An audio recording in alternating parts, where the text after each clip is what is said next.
The sun rose slowly over the Liberian village of Kpondu, painting the sky with soft gold and crimson. It was the morning of the Great Rhythm Festival, the biggest celebration of the year. Drummers from every clan, dancers from every forest path, and storytellers from every corner of the region gathered to honor the ancient spirits of music. At the center of the village stood a structure woven from palm leaves and carved wood. Inside it lay the legendary drum, Kpondu, the drum of truth. The elders said it was over 300 years old, made from the trunk of a sacred tree touched by lightning and covered with the hide of a lion that had died naturally. It was said that the drum carried the spirit of rhythm itself. But for more than 12 years, the drum had been silent. Every master drummer had tried. Every skilled musician had knelt before it, placed their hands on its smooth surface, and struck with confidence. And every time, the same thing happened. No sound at all, not even a whisper. It was as if the drum were dead wood. Yet the elders insisted. The drum is not broken. It is waiting. This festival would be the last attempt. If the drum did not speak today, the council planned to store it away forever. Crowds formed long lines. Excitement filled the air.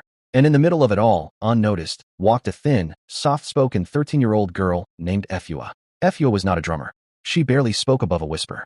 Most people forgot she was even there. She often preferred to sit alone by the river, tapping rhythms on stones, humming melodies only she seemed to hear. She never tried to impress anyone. She never tried to be noticed. But her heart beat with a quiet, steady rhythm, one that seemed older than she was. As the ceremony began, the first master drummer stepped forward.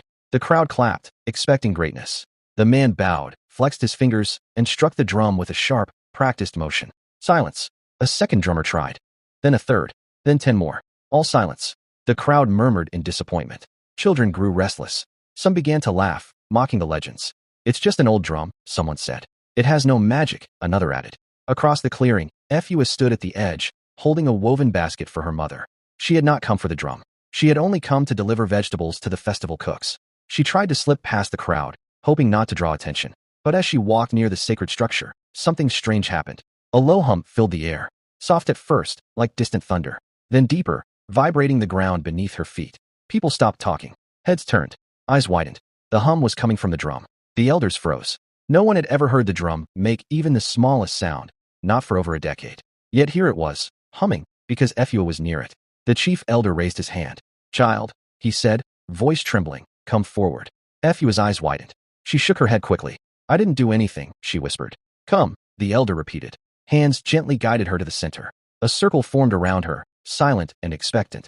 Efua stood before the massive drum. It towered over her like a guardian spirit. The drum hummed even louder. Efua felt warmth spread through her palms, as if the drum were breathing. She glanced at the elders, uncertain. "Touch it," one of them urged softly. Her hand trembled as she raised it. She hesitated. Then, boom. The moment her fingers brushed the surface, the drum erupted with a deep, rich, perfect sound that echoed across the entire village. Birds burst from the trees. Dust rose from the ground. People covered their ears in shock. Efua jumped back in fear, but the drum kept humming, as if calling to her again. "Don't be afraid," an elder said gently. "It has chosen you." Efua's heart pounded. She stepped forward once more. This time, she placed both hands on the drum. She closed her eyes, and she tapped. Boom. The crowd gasped. She tapped again. Boom, boom. A rhythm formed steady, powerful, ancient. Her tapping became bolder, her movements natural, like she had played this drum her whole life. The sounds rolled like waves, climbed like wind, danced like fire. Every beat carried emotion, joy, sorrow, strength, healing. People began to sway. Then they danced. Dancers leaped forward, moving with sudden energy. Elders clapped their hands. Children spun in circles. Even the animals near the village lifted their heads, alert, as if hearing something familiar. Efua's rhythm filled the clearing, calling everyone into one heartbeat. The festival transformed into pure celebration. Voices rose, feet stamped, hands clapped, and the entire village was alive until the moon climbed high into the sky. By the time the final beat faded, Efua stood breathless, surrounded by a stunned but grateful crowd. The chief elder approached, eyes shining. "Efua," he said, "the drum does not choose talent. It chooses spirit. Many wanted to control it. Many wanted glory. But you came with no pride, no ego, no desire to prove yourself. Your heart was clean, and your spirit was humble." He placed his hands gently on her shoulders. "From this day on, you are the keeper of Kpondu, the chosen drummer of our people." Efua bowed her head, overwhelmed. She had never imagined any of this. But as she looked around at the smiling faces and the joy her rhythm had brought, she felt something deep within her, something steady, strong, and true. The drum had chosen her, because she respected it, because she listened before she spoke, because her heart beat in harmony with something ancient. And from that day on, the legendary drum remained silent for all others, but always sang for Efua. Moral lesson: true gifts do not belong to those who boast or demand recognition.